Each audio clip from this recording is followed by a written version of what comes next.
America के नवनिर्वाचित राष्ट्रपति डोनाल्ड ट्रंप को शपथ ग्रहण करने से पहले मुश्किलों का सामना करना पड़ रहा है। एनवाईटी के मुताबिक ट्रंप को पॉर्न स्टार स्टॉर्मी डेनियल्स को पैसे देकर चुप कराने के मामले में 10 जनवरी को सजा सुनाई जाएगी।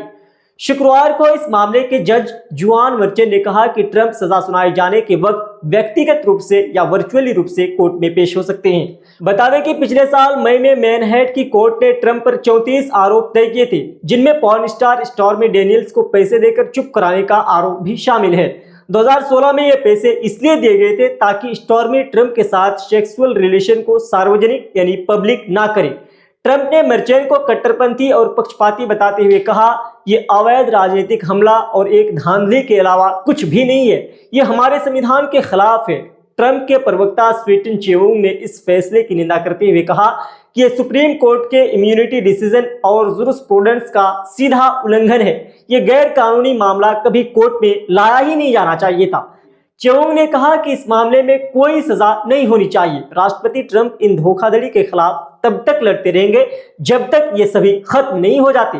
मीडिया रिपोर्ट्स के मुताबिक जज जुआन मर्चेंट का कहना है कि शपथ ग्रहण करने के बाद ट्रंप को राष्ट्रपति पद की छूट मिल जाएगी, इसीलिए यह जरूरी है कि कोर्ट इस मामले में 20 जनवरी से पहले ही ये सजा सुना दे। मर्चेंट ने कहा कि ट्रंप को दोषी ठहराए जाने के बाद भी किसी कानूनी सजा का सामना नहीं करना पड़ेगा। यह मामला लगभग खत्म हो चुका है। स्टॉर्मी ने इस मामले में पिछले साल कोर्ट को बताया था कि ट्रंप से उसकी मुलाकात 2006 में हुई थी। तब ट्रंप 60 साल और स्टॉर्मी 27 साल की थी।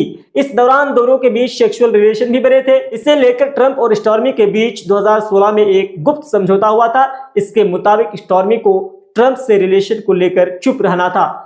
ट्रंप के वकील ने भी इस बात को माना था कि उसने ट्रंप की तरफ से पॉर्न स्टार को $1,30,000 यानी 1,07,00,000 रुपये दिए थे। इसके बाद इसकी भरपाई के लिए पूर्व राष्ट्रपति ने बिजनेस रिकॉर्ड्स में धांधली भी की थी। बतावें कि राष्ट्रपति चुनाव में ट्रंप की रिपब्लिकन पार्टी ने 50 राज्यों की 538 सीटों में से 312 सीटों पर जीत हासिल की है। वहीं डेमोक्रेटिक पार्टी की कमला हैरिस कड़ी टक्कर देने के बावजूद 226 सीटें ही जीत पाई। राष्ट्रपति चुनाव में कुल 538 सीटें होती हैं। बहुमत के लिए 270 का आंकड़ा जरूरी होता है। अब डोनाल्ड ट्रंप का शपथ ग्रहण समारोह 20 जनवरी को वाशिंगटन डीसी के कैपिटल बिल्डिंग में होगा। परंपरा के मुताबिक कैपिटल बिल्डिंग में आने से पहले डोनाल्ड ट्रंप व्हाइट हाउस में मौजूद राष्ट्रपति जो बाइडेन से मिलने जाएंगे। अभी तक के लिए इतना ही। बहुत बहुत शुक्रिया।